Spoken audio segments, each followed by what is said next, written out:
அன்பார்ந்த எங்களுடைய உத்திரமஹஸ்தம் சித்திரை ஆகிய நட்சத்திரத்தில் பிறந்த கன்னிராசி நேயர்களுக்கு இந்த மாத ராசி பலன்கள் அப்படிங்கிற தலைப்பில் 2025ஆம் ஆண்டு செப்டம்பர் மாதம் எப்படி இருக்குது அப்படிங்கிறத தான் பார்க்குறோம். பொதுவாக கன்னிராசி அப்படின்னாலே நான் முதல்ல சொன்னேன், கல்வி கேள்வி ஞானங்களில் ரொம்ப மிகச்சிறந்து விளங்குவர்கள், மேதாவின்னு சொல்லுவாங்க. மேதாவி அப்படின்னா எல்லாம் தெரிஞ்சவன் தான் மேதாவி. நீ பெரிய அதிமேதாவி, உனக்கு எல்லாம் தெரிஞ்சிருச்சேன்னு திட்டுவார். மேதா அப்படின்னாலே கல்வி, சகல கலையிலும் தெரிஞ்சது தான் மேதா. அதான் சரஸ்வதிக்கு மேதாதேவின்னு பேர். எல்லாம் தெரிஞ்சது மேதை. டாக்டர் மேதை அம்பேத்கர்லாம் சொல்கிறாங்களே, மேதை அப்படின்னா எல்லாம் தெரிந்தவன் தான் மேதை. அப்போது அதிமேதாவி அப்படின்னு சொல்லக்கூடியவர்கள் இந்த கன்னிராசி பிறந்தவர்களுக்கு இந்த பாக்கியம் கிடைக்கும். அப்போ கல்வி கேள்விகளில் சிறந்தவர்கள், ஞானத்தில் சிறந்தவர்கள், கணிதத்துறையில் சாதிக்கக்கூடியவர்கள். அதிகமாக பார்த்திங்கன்னா மேக்ஸ் டிபார்ட்மெண்ட்டில் சிறந்து விளங்குறவர்கள் மிதுன ராசியும் கன்னிராசியும் தான் இருக்குது. எல்லாமே ஃபிங்கர் டிப்ஸில் வச்சுருப்பாங்க. ஏன்னா புதனுடைய ஆதிக்கம், அவர் தான் அதுக்கு அதிபதி. அதே மாதிரி ஐடி துறையில் இருக்கக்கூடியவர்கள், தகவல் தொழில்நுட்பம் இந்த மாதிரிலாம் இருக்கக்கூடியவர்கள்லாம் அதில் தான் இருப்பாங்க. அப்பேற்பட்ட தங்களுக்கு 2025 செப்டம்பர் மாதம் எப்படி இருக்குது அப்படிங்கிறத தான் பார்க்குறோம். ராசியிலே ராசிநாதன் ஆட்சி பலம் எப்படி சிம்மத்துக்கு சொல்லணும், அந்த மாதிரி உங்கள் ராசிநாதன் உங்கள் ராசியிலே இருக்கிறதுனால நீங்களும் மற்ற எந்த கிரகம் கெட்டு போனாலும் கவலைப்பட வேண்டியதில்லை.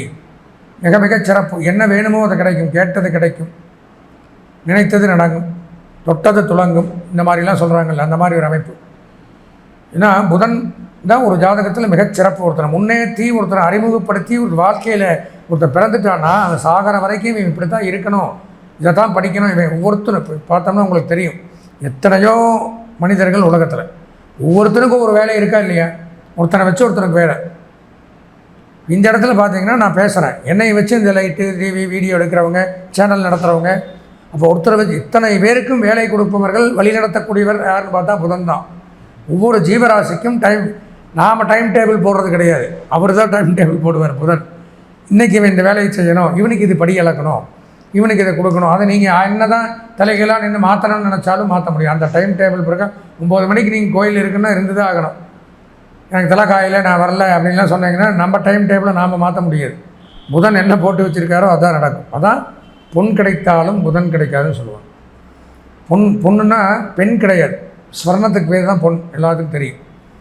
அப்போது அந்த புதன் தான் இதெல்லாம் நிர்ணயம் பண்ணுறவர். நமக்கு உண்டான வேலைகளையும் வருமானங்களையும் நிர்ணயம் பண்ணக்கூடியவர் புதன். இன்றைக்கி டைம் டேபிள் இது தான் உனக்கு அப்படிங்கிறவர் அவர் தான். அப்பேற்பட்ட புதன் உங்கள் ராசிநாதன்.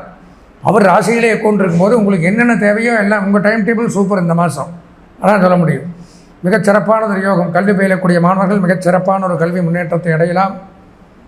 கல்வித்துறை சிறந்து விளங்கும். கல்வி சொல்லிக் கொடுக்கக்கூடியவர்கள், குருமார்கள், ஆசிரியர்கள், பேராசிரியர்கள், சொற்பொழிவாளர்கள், பேச்சினால் காரியம், பேச்சால் காரியம். என்னையெல்லாம் எடுத்துட்டிங்கன்னா நான் ஜாதகம் பார்க்குறது பேச்சு தொழில் தான், மந்திரம் சொல்கிறதும் பேச்சு தொழில் தான். இந்த மாதிரி என்னுடைய டிபார்ட்மெண்ட்டில் எத்தனை பேர் இருப்பாங்க. அதே மாதிரி இப்போ காலேஜில் எத்தனை ப்ரொஃபஸர்ஸ் இருக்காங்க, அவங்களும் பேசினா தான். இது மாதிரி பேசினா தொழில் பண்ணக்கூடியவர்களுக்கெல்லாம் மிகச்சிறப்பு. வாக்குஸ்தானத்தில் புதன் மிகச்சிறப்பாக இருக்கும். அதே மாதிரி பார்த்திங்கன்னா இவர் எதுக்கு அதிபதி புதன், இந்த மாதிரி கல்விகளுக்கு அதிபதி, கல்வித்துறைக்கு அதிபதி, ஆடிட்டிங், கணக்கு வழக்கு முதலே சொன்னேன், ஆடிட்டிங், அக்கௌண்டன்ட், எழுத்து, தலையெழுத்துக்கு எழுத்து அழகாக அமைகிறதுக்கே புதன் நல்லா இருந்தால் தான் ஒருத்தருடைய எழுத்து அழகாமையும் பிழை இல்லாமல் எழுத முடியும். இல்லாட்டி எல்லாமே படிச்சிருப்பீங்க, எல்லா எழுத்தும் தெரியும், எழுதும்போது பாதி மிஸ்டேக் வந்துடும். இக்கு விட்டுருவீங்க, விட்டுருவீங்க, இந்த டா போட்டுருவீங்க, அந்த ரீ போட்டுருவீங்க. இல்லாட்டி மேலே கரெக்டாக ஆரம்பித்து கீழே இப்படி கோணையாக முடிப்பீங்க, அந்த சென்டென்ஸ் ஸ்ட்ரைட்டாக இருக்காது. இதெல்லாம் புதனுடைய ஆதிக்கம் நல்லா இருந்தால்தான் எழுத்து, பேச்சு, கலை அப்படிங்கிறது திறமைகள்லாம் வரும்.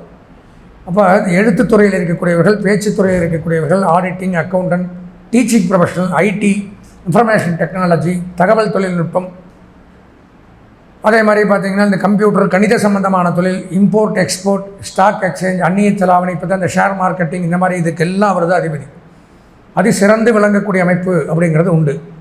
2ஆம் இடத்துல செவ்வாய், குடும்பம், வாக்கு, தனஸ்தானத்தில் கண்டிப்பாக குடும்பத்தில் யாருக்கா ஒருத்தருக்கு மருத்துவ செலவு அப்படிங்கிறது வரும். கடன் தொல்லைகள் அதிகரிக்கும், கொஞ்சம் ஜாக்கிரதையாக இருக்கணும். பேச்சு திறமை அப்படிங்கிறது அதிகரிக்கும். பூமி வாங்கலாம், மனை வாங்கலாம், வீடு வாங்கலாம், வீடு கட்டலாம், கட்டிய வீட்டை வாங்கி கிரகப்பிரவேசம் பண்ணுறது, இதெல்லாம் அமைப்பு. மருத்துவம், உணவு, சுகாதாரம், காவல்துறை, இராணுவம், சினிமா, பத்திரிகை, ப்ரெஸ், மீடியா, இதில் பணியாற்றக்கூடியவர்களுக்கு நன்மை. நெடுஞ்சால பணியாளர்கள், கட்டுமான பணியாளர்கள், அகழ்வாராய்ச்சி, பூமி சம்பந்தமான தொழில், கால்நடை மருத்துவம், உணவு தொழில், மாதிரி ஹோட்டல்ஸ் வச்சு நடத்துகிறவங்க, மருத்துவமனை நிர்வாகம், நெடுஞ்சாலை சம்பந்தமான தொழில், இவங்களுக்கெல்லாம் சிறப்பு. 3, 4, 5 ஒன்றுமில்ல, 6ஆம் இடத்துல சனி ராகு மிகச்சிறப்பு, அதுவும் நன்மை. புதிய வீடுகள் வாங்கலாம். அதே மாதிரி பார்த்திங்கன்னா தொழிற்சாலைகள், ஒரு factory, foundry, industries, oil mill, petrol bunk, leather work, lathe work, rubber work,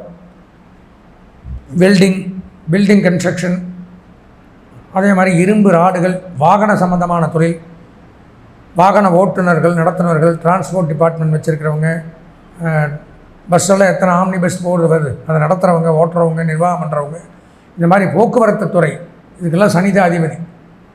6ல் இருக்கிறது மிகச்சிறப்பு. சனியை பொறுத்த வரைக்கும் 3, 6, 11க்கு சிறப்பு. இந்த துறையில் இருக்கக்கூடியவர்களுக்கெல்லாம் மிகச் சிறப்பானது ஒரு அமைப்பு அப்படிங்கிறது ஏற்படுது. பொதுவாக கன்னிராசி அப்படின்னு பார்த்தோம்னா இந்த மாத பலாபலன்களில் ஒரு 90% நன்மைகள் அப்படிங்கிறது ஏற்படுது. இந்த மாதம் கல்வி பயிலக்கூடிய மாணவர்களுக்கு 100% நன்மைகள், கலைத்துறை, அரசியல்வாதிகள், பெண்களுக்கு 90% நன்மைகள், சுயதொழில், உத்தியோகம், வியாபாரம், விவசாயம் செய்பவர்களுக்கும் 90% நன்மைகள். இந்த மாதம் அதிர்ஷ்டமான வண்ணம் கருநீலம், அனுகூலமான திசை வடகிழக்கு, அதிர்ஷ்டமான எண் 7, வணங்க வேண்டிய தெய்வம் திருப்பதி வெங்கடாஜலபதி மாயவ பெருமாளை வணங்கி இந்த மாதத்தை இனிமையான மாதமாக மாற்றிக்கொள்ள ஆசீர்வதித்து விடைபெறுகிறேன். நன்றி, வணக்கம். அன்பார்ந்த எங்களுடைய நெக்ஸ்ட்ஜென் தொலைக்காட்சி நேயர்களே, நாம் இதுவரைக்கும் நான் எப்போதும் சொல்கிறது தான், மாதந்தோறும் தமிழ் மாதத்திற்காக இருக்கட்டும், ஆங்கில மாதத்திற்காக இருக்கட்டும், ஒவ்வொரு கிரகமும் மாதத்தில் ஒரு 5 கிரகங்கள் அப்படியே மாறிகிட்டே இருக்கும். மாறிகிட்டே இருக்கும் பொழுது ஏதாவது ஒரு நன்மை தீமைகள் அப்படிங்கிறது, ஏற்கனவே தீமையில் இருக்கிறவங்க என்ன பண்ணுவோம், இப்போ எல்லா 12 ராசியுமே நன்மைன்னு சொல்ல முடியாது. கிட்டத்தட்ட ஒரு 4 ராசிக்கு நன்மை இருக்கலாம், 8 ராசி தீமையை தான் அனுபவிக்கலாம்.